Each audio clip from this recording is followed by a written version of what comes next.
Well, it's Good. good to see you. How's it going? Very well, thank you. Very Yeah. well. Tired? Been doing a lot of press for the new album? I've been doing a lot of work, yeah, but Red Bull and coffee keep you going. But you're home. It's not like I'm running around like we would typically, so it's not too bad. Now, I know you have a teenage son. Is he homeschooling? I have a 9-year-old son. I'm sitting at his desk, actually. Nice. Right, I could see the TV bobblehead over your shoulder. Oh, yeah, he's a big Tom Brady guy. Tell him so am I. Um, my son, our youngest, is 16, and he was just desperate to get back to his buddies. So he's in person. He's going to school in person. Yeah, that's probably better for you and I because math, I don't know about that. Oh yeah. Forget about it. My wife, like she says, she's going through slavery and history for the fourth time. She thinks she's finally got it all down, and she's going to graduate high school for the fifth time. But it's all on her. If it was up to me, we'd be in trouble. So let me ask you this. So we have the 15th album coming out on Friday. Yeah.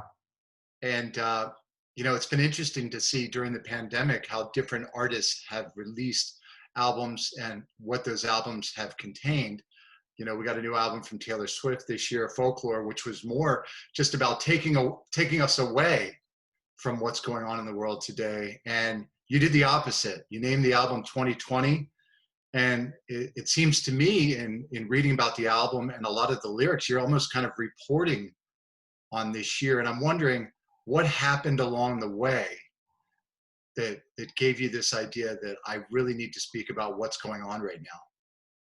Well, in truth, it's a year unlike any that we've ever lived before. In March of 2019, we went to Nashville to record what I thought was the album.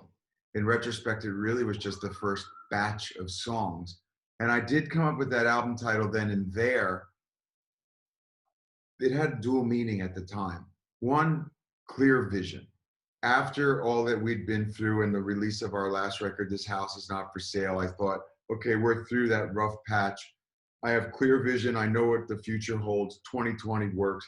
And then there was the tongue-in-cheek.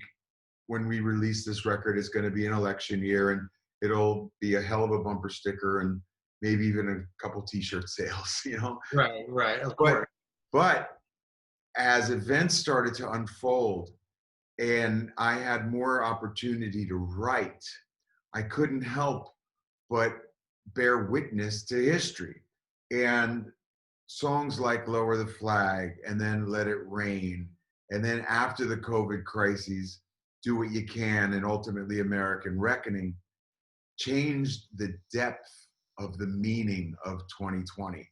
And then I said, no, I'm just witness to history. And to me, this is a snapshot of this crazy year in our timeline. And so having had the opportunity to pull back from its release, write the last two songs, it sort of completed the project for me. And Do What You Can. I love that message, because I think sometimes we're like, oh, well, I can't do anything big, so why bother? Right. And I think you speak to that in that song. I don't want anyone to think that what they do isn't big. Every little bit, every little pebble in the pond creates that ripple, which leads to the wave. Every little just act of kindness may lead the person that you smiled or waved at to write the great American novel. You just never know the difference between being dour and passing along a smile to a stranger could change the course of their day. Think of it, and it sounds trivial, but it's not.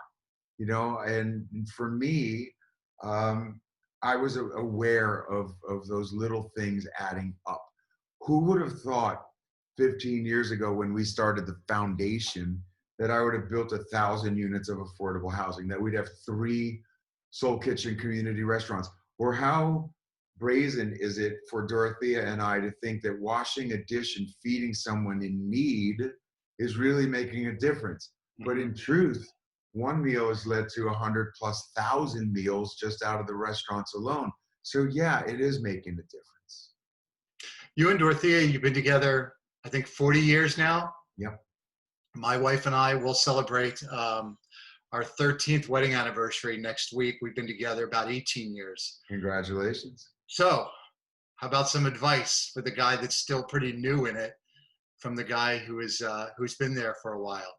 Well, I don't know. I mean, I was just lucky enough to say I got it right the first time. There's no magic potion. We work at it, but it's the Mutual Admiration Society.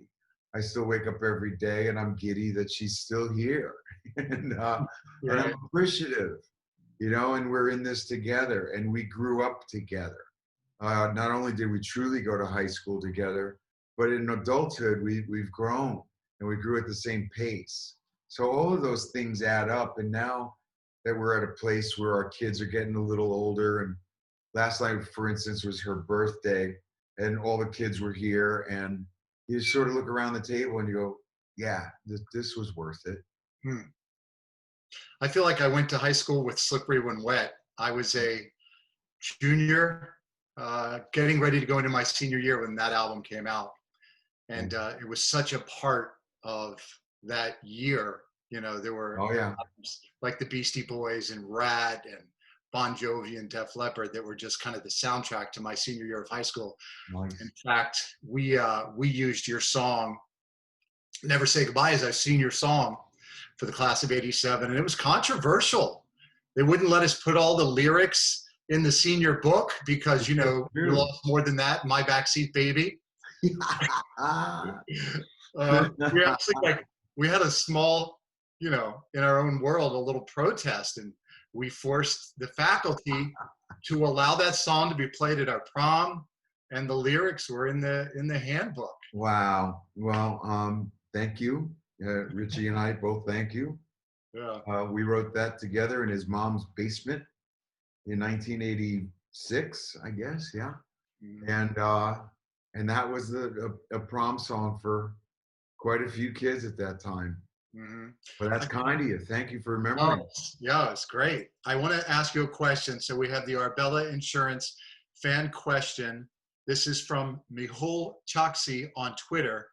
And he asks if Jon Bon Jovi of the 80s time traveled to 2020, what would he say after listening to the new album? Ha. Gee, I don't know. The album's pretty new, but that's interesting. I'm always asked, you know, what would I tell the younger self? Now you're saying the younger one comes and sees 2020 and here's the new album. I don't know. I guess I would hope that he'd be proud of it and say, you know, I'm glad to still be doing it at this level all Mhm. those years on. I could have never imagined in 1984 when we put out the first record that in 2020 I'd be talking about a brand new record that's getting the kind of acclaim that it is. Like, Mhm. who could have dreamed this kind of a life? And so for me, I just feel blessed to have been able to do what I wanted to do as a career and been able to maintain it this long. Is there any more acting in your future?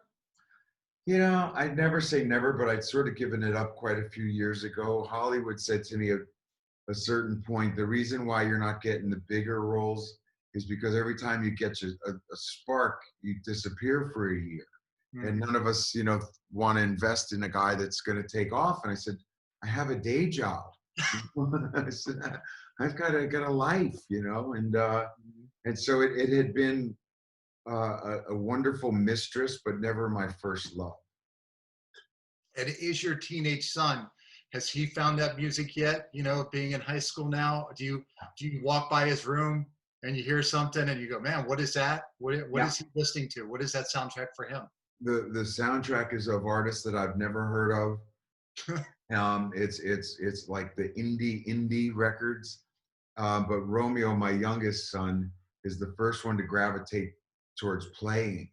So he's worked for the last year plus, and he can play the guitar now, and Wow. he's learning how to play Beatles songs, and you know he's coming up with all the right questions. And his aspiration is to follow in my footsteps and make records someday. So it's interesting to watch it through his eyes. Hmm. Who were the bands that you played when you were that age, when you were learning to sing and play? What was popular in the 70s, and then if you considered, classic rock at the time, that would have been Chuck Berry. Because Right. I'm talking about the latter 70s when I started, at his age. Mhm. And so it would have been Bachman Turner Overdrive and Kiss and simple, blues-based rock stuff like a Chuck Berry. That was the early days of rock and roll. Um, but you were a fan of everything that you knew, from Aerosmith to Led Zeppelin to Leonard Skinner to it was the 70s. And Sure. then of course, being from New Jersey, the E Street Band was just starting to pop, and that was a huge deal. Yeah, it was amazing to get a new album from them this year with Bruce. Yeah. That was such a surprise to get that. I thought it was really good. Yeah. Well, your new album is out on Friday. I know everybody is excited. I did a little research. I did some rough math, and I figure if there's about 7.5 billion people on Earth, and you've sold about 100 million albums, that about 1 in 75 people on Earth have at one point purchased a Bon Jovi album. Wow. And so I imagine the same thing is going to happen on Friday, and hopefully it's another number one album for you guys. Wow, I really appreciate that. Thanks. All right. Hopefully we'll see you soon back in Boston. Thanks, Jon. All right. Bye-bye now. All Thank right, you. bye.